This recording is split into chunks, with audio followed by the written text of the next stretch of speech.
নমস্কাৰ বন্ধুসকল, আপোনালোকে ভাবিছে আজি মই এইখন চাইকেল লৈ ক'ত আছোঁ।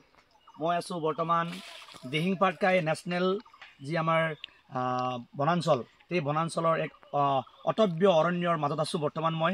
আৰু আজি ইয়াত বিশেষ তেনেকুৱা একো ধৰণৰ কাম লৈ অহা নাই, কিন্তু তথাপি ভাবিলোঁ যে আজি আমি প্ৰায় দেখোঁ যে আমি চাইকেল বা বাইক সদায় আমি ক'ত চলাওঁ, ৰাস্তাই দি চলাওঁ। কিন্তু আজি বন্ধুসকল, আজি মই চাইকেল লৈ আহিছোঁ অৰণ্যলৈ, আৰু জংঘলৰ মাজে মাজে সৰু সৰু যি মানুহ খোজকাঢ়িব পৰা সৰু সৰু ব্যৱস্থা থাকে, তাৰ মাজেৰে আজি মই চাইকেল চলাই আপোনালোকক দেখাব বিচাৰিছোঁ, বা মই চলোৱা যি এটা আনন্দ উপভোগ কৰিছোঁ মই আপোনালোকক দেখাব বিচাৰিছোঁ। মোৰ কেমেৰা পাৰ্চনক মই অনুৰোধ কৰিম, বৰ্তমান আমি কেনেকুৱা এটা লোকেশ্যন আছোঁ অকণমান চাৰিওফালে লোকেশ্যনটো দেখাই দিয়া, যে এইটো হ'ল দিহিং পাটকাই নেশ্যনেল পাৰ্কৰ একেবাৰে ওচৰত থকা লক্ষীপথাৰ ৰিজাৰ্ভ ফৰেষ্ট, যি বনাঞ্চলক সংৰক্ষিত কৰি ৰখা হৈছে। আপোনালোকে চাওক, যি ঘন জংঘল, হাতী বাঘ পৰা সকলো ধৰণৰ বিভিন্ন প্ৰজাতিৰ জীৱ জন্তু ইয়াত দেখিবলৈ পোৱা যায়।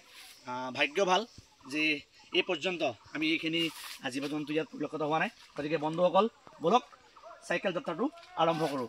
মই কেমেৰা পাৰ্চন অনুৰোধ জনাম, আপুনি সম্পূৰ্ণ ভিউটো দেখাই দিব অলপমান। এয়া চাওক, এয়া নতুন এক ইউনিক এক ফিলিংছ। মই কেমেৰা পাৰ্চনক ৰিকুৱেষ্ট কৰিম, তুমি তাত ৰখি দিয়া, এতিয়া পিছফালৰ পৰা দেখাই দিবা অকণমান, যে এয়া অকণমান কেমেৰা পাৰ্চনক মই আহিবলৈ ৰিকুৱেষ্ট কৰিছোঁ। এয়া চাওক বন্ধুসকল,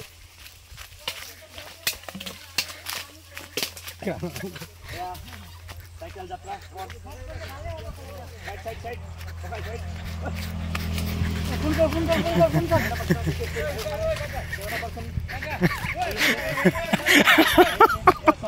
মহান বনাঞ্চলৰ মাজেদি বৰ্তমান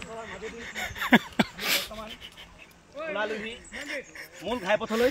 গতিকে বন্ধুসকল, যদি মোৰ ভিডিঅ' আপোনালোকে লাইক কৰে, মোৰ ভিডিঅ' যদি আপোনালোকে ভাল পায়, তেনেহ'লে চেনেলটো ছাবস্ক্ৰাইব কৰক, লাইক কৰক আৰু শ্বেয়াৰ কৰক। সকলোৰে ভাল হওক। নমস্কাৰ।